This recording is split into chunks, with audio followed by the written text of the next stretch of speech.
Hi everyone, welcome to Riding Tiger with Tarijit once again. And today I have got a beautiful woman from Nigeria. Before I introduce you to her, let me give you a small brief perspective what is Riding Tiger. So in life, what I have seen so far, if you are an entrepreneur, if you have started your life on your own, you're a bootstrapped entrepreneur, or even if you have raised capital, whatever you do as a professional or as an entrepreneur, or probably a change maker, you are taking a lot of risk. So when you take a risk, it becomes a journey, and it's a never-ending journey of your own life. And the reason I call it as a riding tiger, it's a metaphor. So when you have that tiger in your hand, it's a small baby. You feed it with milk with the intention that eventually that business of yours, that startup of yours will grow and you can ride on the top of it. But at that time, when it is a full grown tiger, a full grown business, now it needs money. Now it needs meat. So you need to feed it accordingly. You need to continue your journey with the right kind of feeding procedure. You cannot overfeed it, you cannot underfeed it. So there is a science and art behind bootstrapping and running your venture, and that's all about riding tiger with Arijit, bringing a lot many people from across the world to give you their own perspective how they started their life. So going back to our guest today, so what we are going to do, we're going to learn about what she does and what she do sitting in Nigeria working with lot many entrepreneurs, and she is an entrepreneur herself. So welcome to Riding Tiger. Hope you're doing good. Yeah, I'm very good. Thank you so much for having me. I really feel so honored to be on your platform today. Pleasure, pleasure. So tell us about yourself, a little bit of background of yours. How did you start in your life? What you do, so that we can understand what you are made out of. Okay, thank you very much. So I'll be very quick. I Before I go into how I started my life and what I do, I I am Opeyemi, right? Omoyele. So don't have to worry about the name. It's a Nigerian name. All right. So I work with an organization, Africa's Young Entrepreneurs Organization. So we are the largest entrepreneurship network in Africa, and I'm proud to be part of this organization. I work with the organization as the head of operations. So what we do, the programs we organize for entrepreneurs, the trainees, the funding, the opportunities we give, and so much more. And of course, I am an entrepreneur because I really believe so much in the, entrepreneurship development in Africa. So, and I am passionately pushing for that. Like, I am passionately campaigning for entrepreneurship in Africa, and that is what I do and what I believe in. Of course, I am also a creative. So, what do I mean by that? I love to make videos. I love to talk to people. I love to network. I love to make video content. I love to do recordings. So I love to do whatever has to do with creative, being a creative. But and I'm also learning to edit videos, cinematography, a bit of that, but not very much into that. So yes. And how I started my life. Okay. I've always been this person who is passionate about people. I started off being an entrepreneur at the age of, I think, 10. Wow. So I remember, yes, I remember that time, as young as I was, I had this mindset of I want to make my own money. Like I want to buy and sell, I want to make profit, I want to provide solutions to people's problem. As young as I was then, as at 10, and fast track from that time to when I was a teenager, and then when I entered the uni. So when I was in the uni, I did a lot of businesses, helping people solve problems, like creating products that I think I created a product and I also created a service. And this is, back in the uni days in Nigeria, we have students who don't want to do so many things. They don't want to do their homework. They don't want to make researches. They don't want to even attend classes. They don't want to clean their rooms, their hostel. So they enjoy giving those things out and paying for it as a service. So then back in school, as a smart student, I was like, okay, I think if I start up this service, like rendering these services, I think I'm going to make more money. So I came up with a name, cleanup services. So I get calls from students to come clean for them, do some errands for them, and I make a lot of money. I made a lot of money from that, from rendering that particular service. So right from time, I've always been this growing up as a child with the mentality of being an entrepreneur, like wanting to create solutions to problem, wanting to create services, wanting to create this products, and wanting to do businesses.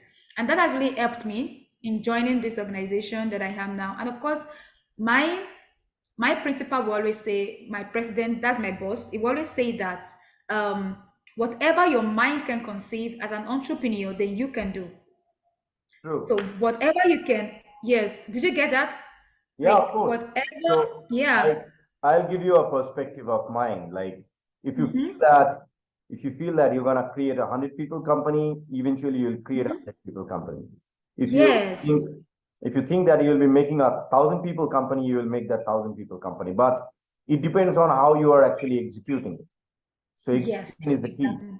Would love to understand how many Mhm. employees right now you have in your company. Yes. Right now we have home and abroad about 1,000, because Wow. we have across Africa. Yes, we have across Africa. We have Kenya, we have Uganda, we have South Africa being our headquarter. We even have in the UK, we have in the US, we have in Canada, even across Africa. So and basically, I remember that one day my boss said something. He said, what if we extend our solution beyond Africa? Because we also have entrepreneurs across the world who also need this help, who needs to be spoken to, trained, helped, and invested in.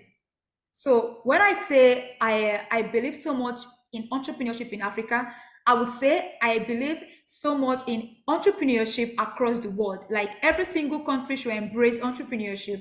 Like, is that really deep? Yes. Thank you very So, much. so you need to understand one thing. Like I think for the world, entrepreneurs are the people who are actually change makers. But unfortunately, Mm, in a lot of places, people don't understand how entrepreneurs are actually making changes. So if you look at any yeah. university, if you look at any educational institutes, those are great for giving you theoretical knowledge, great for Mhm. giving you inputs, books, and the basic structure so that you can start your life. But when an Yeah. entrepreneur actually doing things on their own way, they go beyond the traditional way of doing things. Yeah. Entrepreneurs are always disruptors, right? When Mm. you want to Mhm. make any kind of disruption, definitely world will understand you in a different way. Let me understand. I'm sure that you have done a lot of things in your life. Give our audience one incident from your life which actually changed your mindset, if you can give. Okay. Now I'll be very glad to do that. Like, it gives me so much joy when I'm being asked to share what I've experienced in the past and what's brought up about the changes. Now, I used to have this mindset of, okay, if I have this idea, what if somebody else is thinking about the same idea and is about to implement? So, usually, when I conceive an idea, I'm always scared to pursue. Mhm. I'm always scared to take a step because I'll be like, what if somebody come up with the same idea and doing better than I am? So the fear of failing even before starting set in. Right. And yes, and sorry, I always make reference to my boss because he really did a lot of job on me, like a lot of job on my mindset, on what I am, how I perceive things, and how I see entrepreneurship generally. So he would say that. So he would say that, why get afraid? Like, why get afraid? The same mind that conceived an idea, that same mind can conceive the solution and the strategies to pursue that idea. Brilliant. Brilliant. Yes, and that brought a lot of changes to me. It brought a lot of change in perspective, change in my mindset. So if I can sit to conceive an idea, then I can also sit to conceive the solution and the strategies to implement that idea. Mhm. And the moment I start implementing that idea, then I'm making a change. Because that idea start making transformation and start helping people to get transformed in whatever they do, what depending on what the idea is focusing on, depending on the solution the idea is, providing. So Mhm. I remember one time joining this organization. I Okay, before now, right? Before now, I'm this kind of person that want to No, no, try the explore a question lot of was, things. hold on. Sorry to cut you off in between. The question was basically, can you share one incident of your life which Yeah, actually changed your perspective, the way you look at the yeah, life? So if you can yeah. give a brief, it will be great. Yeah. Yeah. That's where I'm actually driving towards, right? I just started off so you can understand where I'm coming from, right? It's fine. I understand we're also working with time. I understand that, and I'll be brief. So, long before I joined my organization, I've always been this person that wants to go all out to explore new things. But something happened in a period of a year. I went back into my shell. Mm-hmm. I was facing a lot of life challenging situations, and I was at my lowest point that time. So I lost drive. I was almost losing purpose. I was almost stopped believing in myself. So that was the period where I joined the organization. And I remembered something joining. I had a lot of, things to get done like within a period of time. So because there was no energy, because I stopped believing in myself, I didn't want to pursue, I didn't want to go on with what I had been pursuing long before now. I was almost putting down my letter for resigning. So now, I say something of the fear of starting even before you begin. Mm-hmm. Now, what changed my perspective was that my boss called me, and he painted life to me. Mm-hmm. He painted life to me. He painted the beauty of life rather than the situations, rather than the downs, the ups and downs, rather than the things that will probably pull me down. And that was the beginning of the game for me.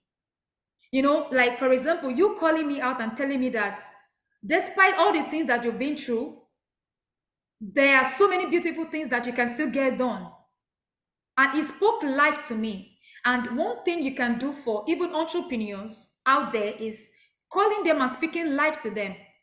For example, we organize this assembly at my organization where we invite thought leaders across the globe like you to come speak life into them, to come encourage them that even if you feel like stopping or ending it all right now, a word from someone who had gone ahead of you will just spring up life in you, and Right. boom, you're back. So that incident actually brought the whole life out of me back to the scene and changed my perspective about life generally. And that is why I could even reignite my belief in entrepreneurship. I could see more life in it, I could see more beauty in it, and I could find a purpose. And you are a I hope I fighter. answered You my are a question. fighter. So for the audience, I'll tell you something. In the back, when we thought that probably we'll be doing this podcast, she was facing a lot of network issues. And we have been chatting in WhatsApp and said that, okay, fine, we'll do it tomorrow. But then she said that, give me a couple of minutes, let me see if I can get a good network done. And she fought for it. She actually have done that. She is here in this podcast. That shows the kind of determination this young lady have got.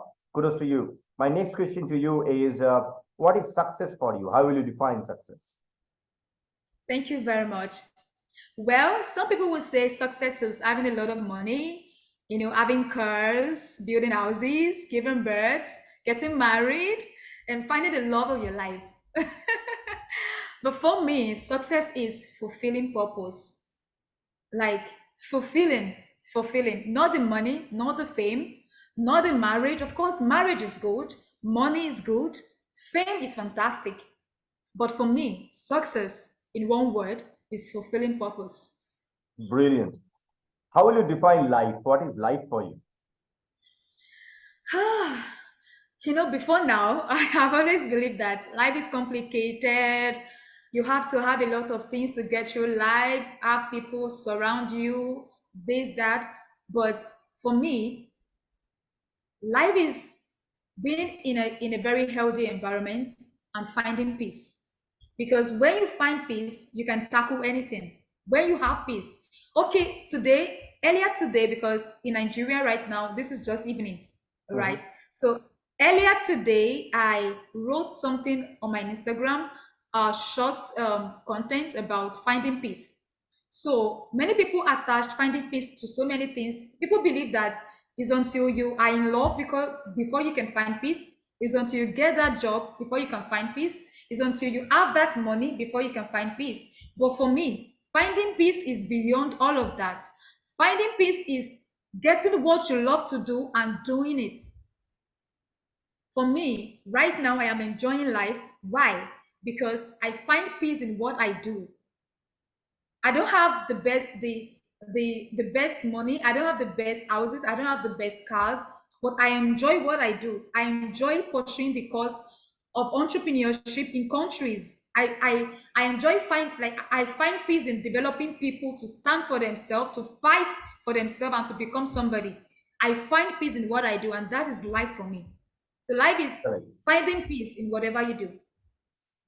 Don't see from now on, never ever say that you don't have best cars or you don't have best home or you don't have best money. No, you actually have everything best inside you, my dear. Yeah. Yeah, So if you are in peace, you don't need to go for those materialistic big cars or big money. You don't need that. That doesn't yeah, buy peace. That doesn't buy happiness. I know lot many of business people who have got tons of money, but their son, their daughters are not with them. Yeah, that's yeah. the part. So what's the point of making a lot of money when you don't have your family with you, right? So if you have inner Yeah, peace, you are doing at your best. Okay, yeah. one line answer. This is interesting, which I do for each and every speaker that I bring in the podcast. Okay. Okay, imagine that you are in a park and there is only one single bench over there. The wind is blowing. It's a sunny day, very good weather. And if I ask you to sit with someone in that bench, in that park, and have a conversation, whom will you take? And then what kind of conversation will you do? I need this answer in very short, like within 2 to 3 sentences. Sorry. Sorry. Sorry. I will need you to repeat the question so that I can understand. Okay, think that you are in a park and you are alone, and I will ask you to sit with someone in that park, right? Okay. Having a good conversation, right? About life, about spirituality. So, whom will you choose to have a conversation in that park? Okay. Are there options of people to choose from? Yeah, like you can choose anybody. It can be a fictional character, doesn't matter. Okay. Who would I choose in that bar to have a conversation with? Yeah, Oh God. This is tight. I Okay. know this is tough. Have you ever thought that Okay. you'll be having a very close one-to-one conversation with somebody which is very close to heart of your thought process? Have you ever thought of Mm. that? Yeah. Yes. Yes, I have. So I whom have. will you choose? Your father, your mom, your brother, maybe your mentor, maybe someone whom you have I think met. I would choose my mentor. Okay. And what kind of conversation you want to have? Okay. Yes, I will choose my mentor and I will ask him one question. Can you hear me? Lovely. I will choose my mentor and I will ask him one question, which is, mentor, tell me about everything you had ever experienced, every single thing you had experienced that brought you to where you are. Because I believe that when you learn from people's experiences, you do better in life and you don't make too many mistakes. Great. I think I was So my okay. Yeah. beautiful new friend from Nigeria, I will call you as a friend, as a student probably. I'm much more older than you, I'm sure about that. So I'm 40 plus. So I'm not sure about you. but I can see that you're young. I'm just So 30. yeah, so like, thank you for coming here. Thank you for sharing all your insights. You are really a wise woman. You have seen the world, and you have been working so hard from very, very early age of your life. Kudos to you. A lot of success, lot of love, lot of encouragement from you. Stay blessed, stay safe, and keep watching our content. Thank you so much. Thank you so much for having me.